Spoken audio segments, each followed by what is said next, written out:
Hey there, Solar Warriors. I'm Nico Johnson, and this is SunCast. Each week, I pull back the veil on the life and business insights of clean tech entrepreneurs building the most noble and impactful companies of our time. I hope what you learn from this conversation is a catalyst for your own growth. So thanks for tuning in, and welcome to our tribe.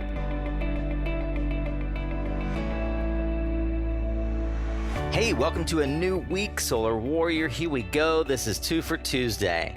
Whether that's a tactical Tuesday or just content from one of our many live events like SPI Podcast Lounge, this is going to be a short form conversation, typically with subject matter experts designed to give you the practical tools, tips, and advice for building your solar business or career.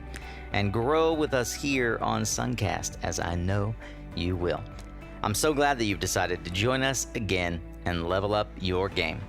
Remember, you can always find the resources and learn more about today's guests and recommendations in the blog at mysuncast.com. So get ready to tune up your skills, Solar Warrior. Here we go with another powerful conversation on SunCast. Mr. Adam Browning, how you doing, sir? Yeah, doing well. Talking to you all from my living room here in Oakland. My young daughter may make a command appearance in a sec. She generally does. So please excuse or enjoy that. Yeah, happy to answer.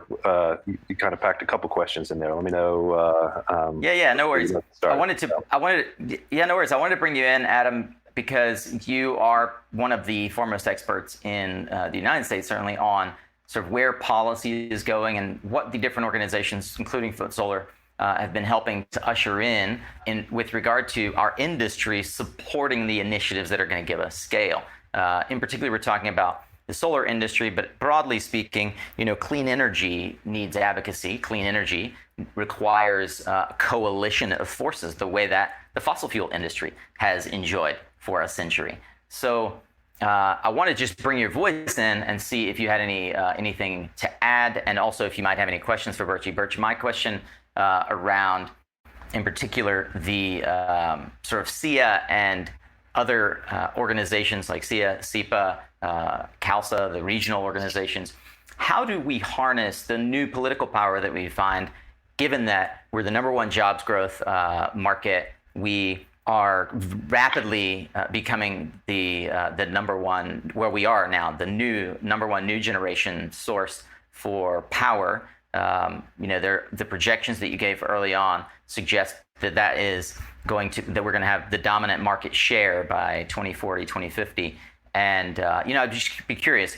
There's some bifurcation around how our industry organizations support that and how we can sort of fill in the gaps there as contributors in the industry as well. Did you want to make any sort of additional point there? Yeah, happy. And then great. I want to hear Adam's point of view because he's the expert. I'm a humble solar installer and all this, but I do have I'll throw out an idea, Adam, and tell me what your reaction is.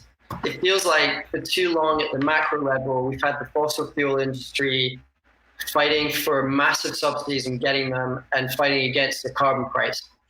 And we haven't had, despite our size as an industry, consolidated response representing the millions of jobs that clean energy writ large has. So that kind of feels like a thing that needs solved at the Washington level. And then the second structural issue that I think needs resolved is in distributed solar, we, along with battery and energy efficiency, want to reduce the amount of energy that is drawn through that meter. If you're a utility solar business, you want to see as many people sucking energy off that meter as you can for the next 20 years because you put in a 20, 25-year PPA when your own capital is at risk. So they're two different things, and I think we've always struggled with that. And so it seems to me like, given that DG solar is now 200,000 person strong industry, we kind of need to finally grow up and say we need a DG representation. Either it's carved out of SEIA and a ring-fenced budget, but ideally it should have both solar, CALSA, and the state chapters, the SEIA DG piece, the National Solar Association, all the 13 other organizations kind of working as one entity, like the NRA. And we're 25% bigger than the NRA in terms of jobs, and that's just DG, and we're 4 times bigger than coal. Like, we're a real force, and it feels like, Adam, you should have 100 people working for you, and a 20 million budget, and we should go and make this happen. We've been scrapping around far too long. That's my own. What do you reckon, Adam? I will not disagree that to really get this done, we need to make much better use of our collective power that we have. And I think actually we're in a moment right now where there are some lessons to be learned about what we need to do in order to really scale our political influence to solve our policy problems. I think what we struggle with often is that the road bumps and the gateways and the policy issues that we are trying to deal with are both granular and very diffuse and very specific to different industry models.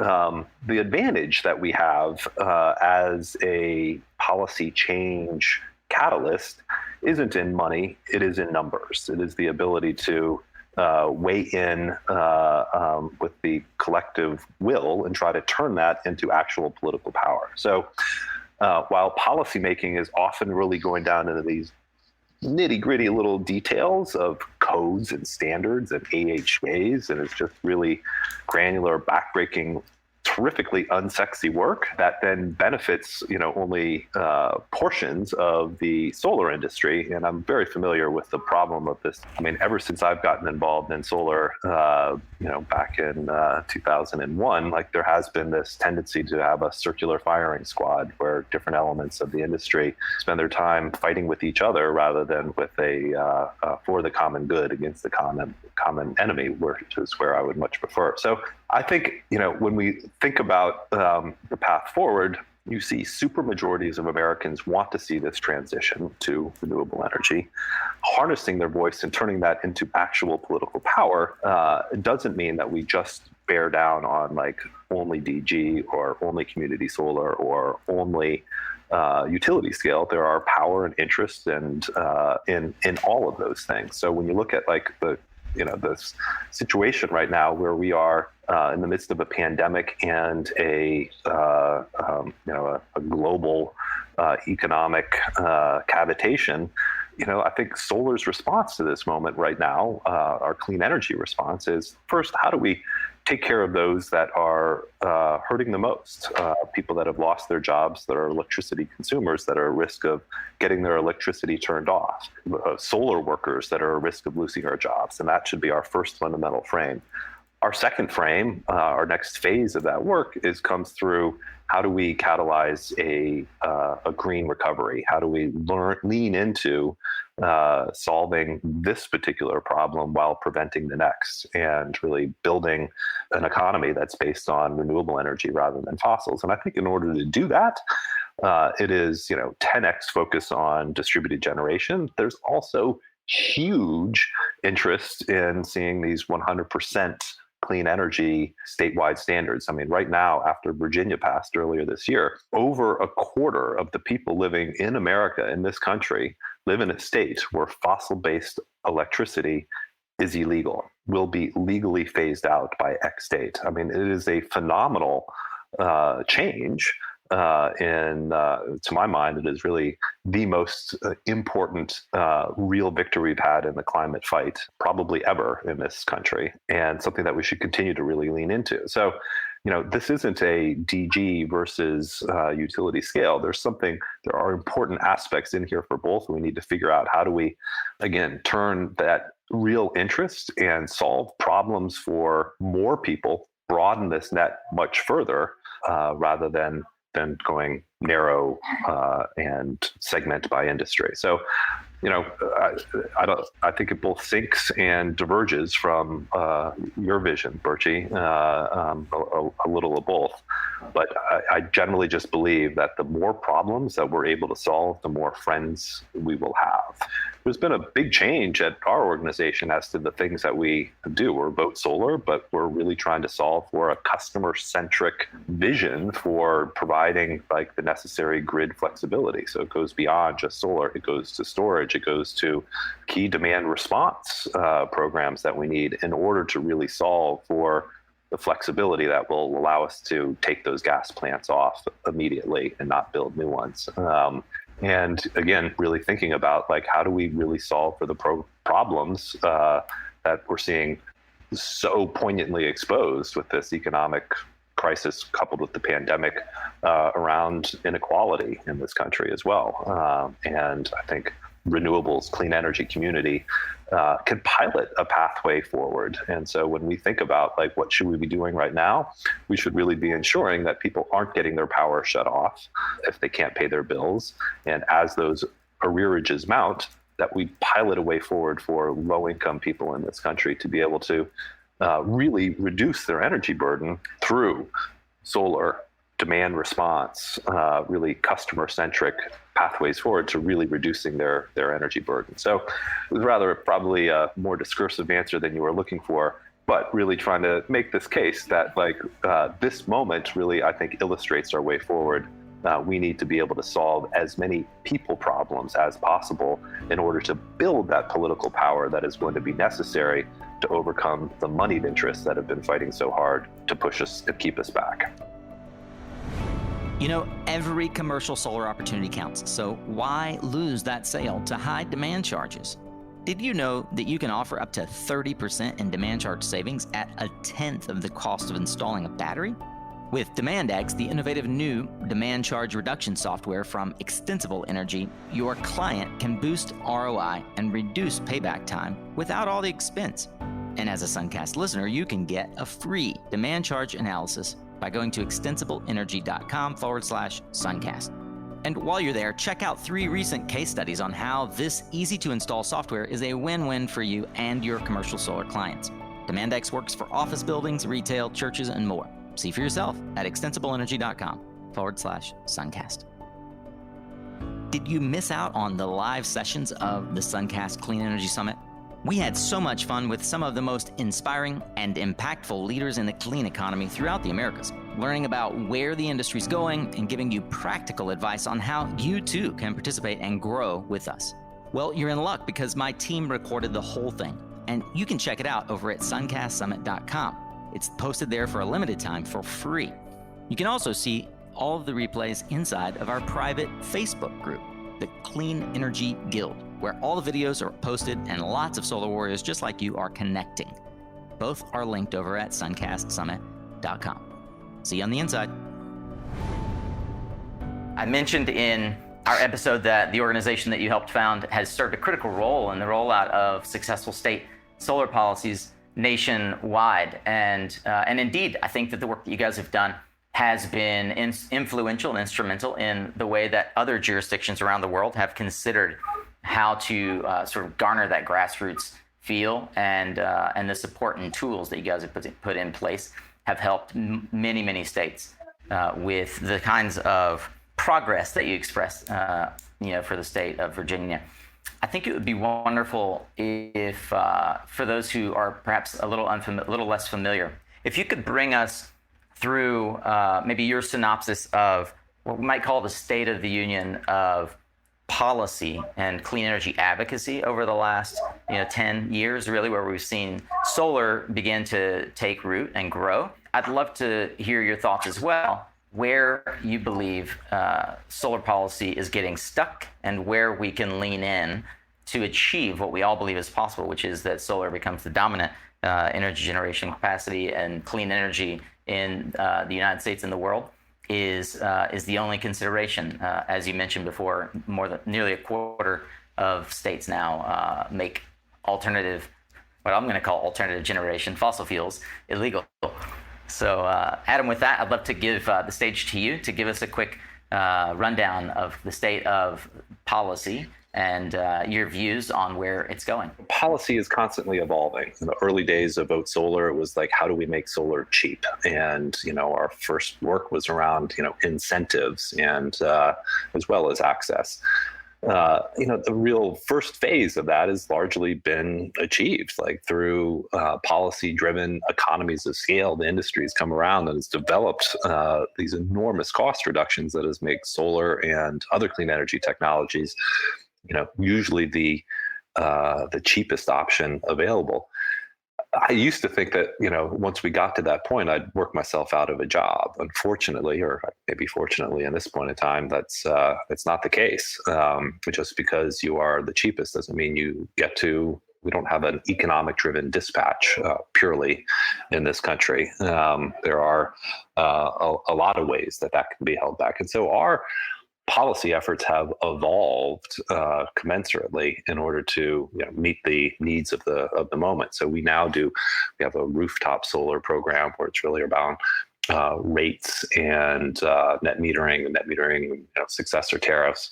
We have a community solar program where we're focused on how do you ensure that everybody that wants to participate in the clean energy economy can have utility scale. That's really about how do you grow, do state level policy making to ensure that solar and clean energy is the dominant utility scale, what's coming in over your wires. Big area of our work now is around grid integration of renewables. How do we achieve the necessary flexibility to run a grid on majority renewables, which are intermittent? The last program that we're spending an enormous amount of time focusing on is access and equity. How do we ensure, again, that all communities are represented at the decision-making table, and that we really don't speak for other communities, but we listen to the frontline communities that are most impacted by the energy decisions in this country. And that is changing a lot in the way that we go about our work and do our work. So the evolution right now has grown from very singular, very specific incentive level issues to much larger questions about both running the grid as well as how do we really make this a inclusive and comprehensive movement on the political power side of things. So our operating methodology has always been like, you need to make your case with numbers, with facts, get inside integrated resource plans, the regulatory dockets, and do deep level, strong analysis. But you never win just because you're right? You also need to couch that with the commensurate political power, understand who's making the decisions, what they need to hear, who they need to hear it from, and construct the right coalitions and build the right amount of political power in order to get the outcomes that you want to see. So the evolution, I think, of policy going forward is right now checked by this very moment.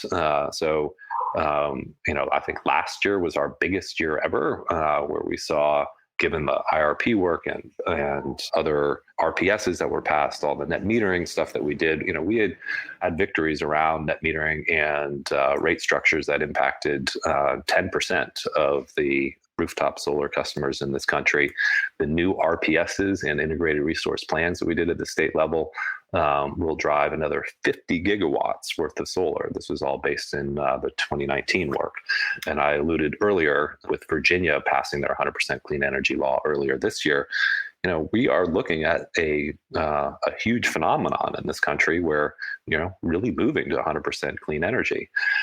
Situation we're in right now checks all that right now. And there's definitely going to be, we've moved to pandemic footing where we're really rethinking about how do we go about our work. So the first and foremost, I think everyone should be thinking about how do we care for those that need it the most. And those are people that are lost their jobs, can't pay their bills, are in danger of potentially getting caught off and losing their electricity. We need to have a moratoria on shutoffs.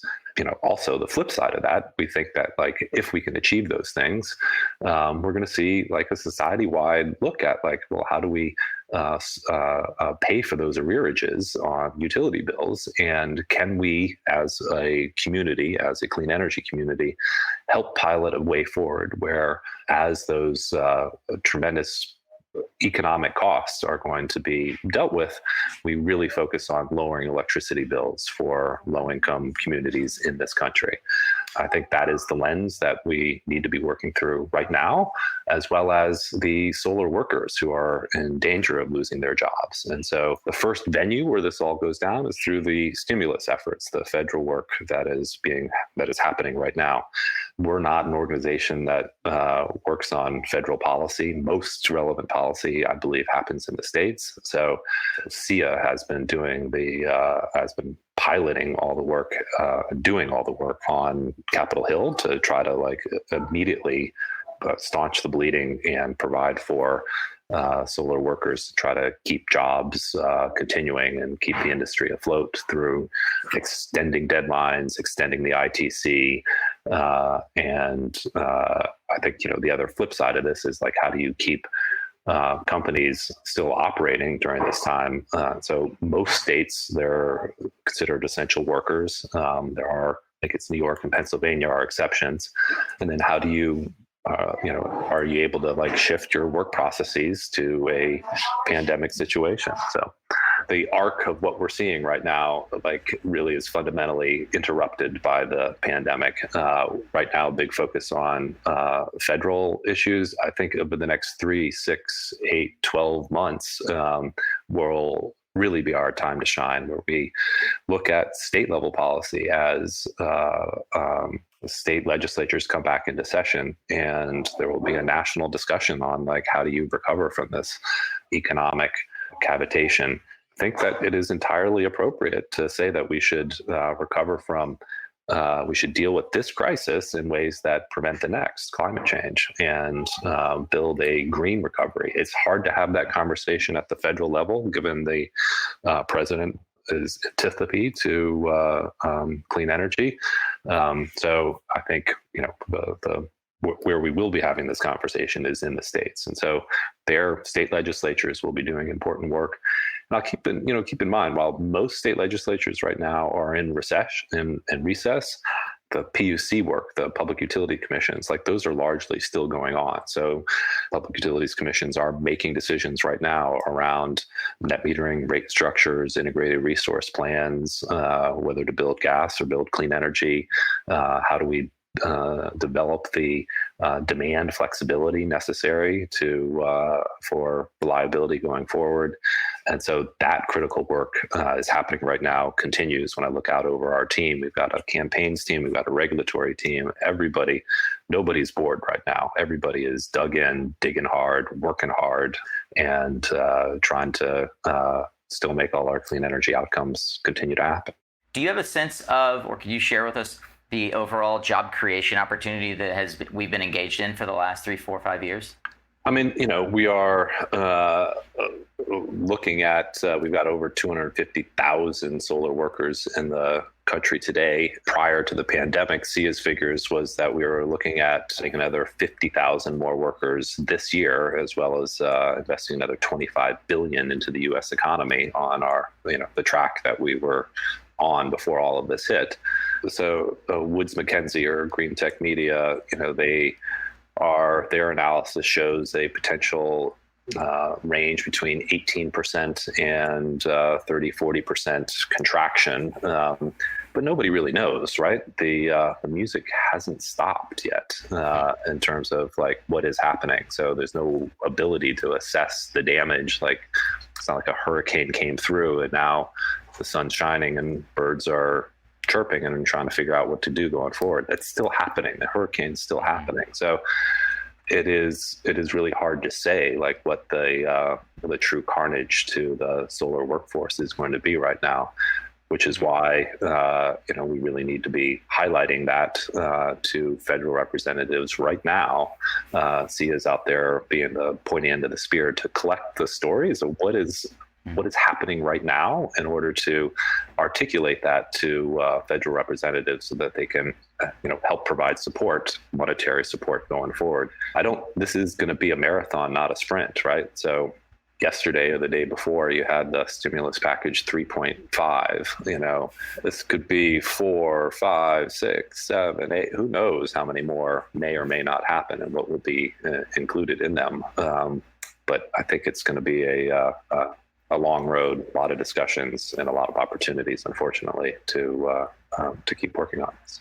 I'd like to take some time and really, maybe because it's the most recent, Carla Loeb from Segura and I were recently talking about the work that they've engaged in Virginia. I know you're very familiar with that. Yeah. I love the way that you put it, actually, by saying 25% of us live in a state where fossil fuels are illegal. I think that might be the first time I've heard anyone say that.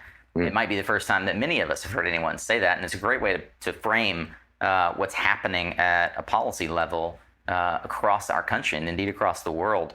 I would love to hear what were some of the challenges especially given that Virginia, now we're thinking about getting down into the South where fossil fuels have a real stronghold. I'm from North Carolina, grew up in South Carolina. Surely states like South Carolina, Georgia, Florida, someday we all hope, are battlegrounds. And I'm curious what we can learn from Virginia as a success case and what could still be standing in the way. So, I think there's a danger to putting the bar at 100% clean energy is the only thing that matters. And so let's say, I think it's where we should be going, where we should be focused for, but you want to start at 25, 30, 40, 50. I generally take a money ball approach to policy, which is you move the ball forward and live to come back stronger, bigger, better, and fight another day. If you're only swinging for home runs, you're going to strike out all the time. I am not familiar with the state that has passed a 100% clean energy solution that didn't have a triple D government. So Democrats on both sides of the legislature and a Democratic governor. It is important to note that there is real good and important progress that can and is being made in red states. So I think you can get really good renewable energy wins. You're not going to get comprehensive climate solutions in red states. So one of the things that we worked the hardest on and proudest of last year was really in South Carolina, which has had incredible support from a Republican-dominated legislature that, looked at the collapse of the nuke industry there, where, you've got South Carolina ratepayers that are going to be paying $20 plus a month every day or every month for the rest of their lives for a nuke plant that will never be built, that will never produce a single electron. And the failure of the market forces there really put the strengths of clean energy, the strengths of solar in the driver's seat, and this need for energy choice and this need for community, for real homegrown electricity was a powerful political force that conservative legislators capitalized on, and with a lot of work from a lot of folks over several years, passed some really helpful legislation for both rooftop solar as well as changing the way that the utility procurement works for solar as well. So let's not make the bar only 100% clean energy, even though that is my mission. That is where we would like this all to end up. So I think, this is fundamentally around energy democracy, and really, again, supermajorities of the people in this country want to see this transition happen. You poll everywhere, both sides of the aisle. That's how it happens. How you translate that into actual policy wins is the order of the day. That is what our organization has been founded on and has tried to deliver. And in collaboration and partnership with so many, Carla is a hero, did such awesome work in Virginia. We have her and her colleagues and people like that to thank for all of this. We're just trying to help support and supplement their ranks going forward. But, North Carolina is going to be a huge battleground state going forward. And so, Duke has made some voluntary commitments to carbon neutrality. At the same time, you read their actual integrated resource plans, they're planning on building 15 gigawatts of new gas plants, which is, so what they're telling the press and what they're filing with the regulators is absolutely, is incompatible. And that will be a battle royale going forward. Thankfully, there is a commission there that is generationally good, and we've got a lot of resources making the case with numbers and building the political context for seeing a fundamental change in how they procure electricity going forward. And your home state, it's going to be really interesting going forward, and I think it's going to be a huge opportunity for clean energy too. As we wrap here, any parting thoughts that you have about specifically the impact and the obligation that we have as a society, as a community of clean energy professionals, to be the standard bearers, to be the flag bearers, as it were? If you have any parting thoughts, maybe we'll start with Birchie and then finish up with Adam. Sure. Yeah. Just listening to Adam speak, it just reminds me that really, we have the physics and with the economics behind us that will ultimately make us win in the end. And it's really a question of how fast we can win. and all these barriers, as you said, Adam, it's not just the dollars and cents, there's all these barriers in the way. And hearing folks like you got, Adam, the heart of a lion and the brain of a great chess player, a tactician, which I really admire. I'm more down at the tactical level with our users at Open Solar and thinking like, how do you make this more efficient? Because if you can get it down to $1.30 a watt in the States, your life becomes a whole lot easier. You're like you just remove the risks of net metering and ITC and all this other stuff. There's lessons from Australia. Republican, very right-leaning prime minister, loves coal, took a chunk of coal into the Senate, said, this is Australia right here. Like, even he can't stop it in Australia because it's just so cheap. So if we can get automated permitting, if we can get all these efficiencies into the industry, I think we can combine with the defense from great policy mechanisms like you described, Adam, and consolidating our power at the high level so that we can fight the fossil fuel interests that could still block us and slow us down, then, we can win. Yeah, I totally agree. Like I said, I thought like when solar got cheap, we'd have worked ourselves out of a job. And that, I think part of it is everything gets easier with a cheaper resource. But you also get new enemies, right? And so the more prevalent it is, this ends up fundamentally challenging, the utility business model. Like, so much of utilities are paid based upon the amount of capital they deploy. And when you're really moving to a distributed, more efficient, fundamental way of generating electricity, like, we also need a completely new utility business model as a way of landing this ship, of this plane, the end game around this. So not to get too meta on this, I absolutely agree.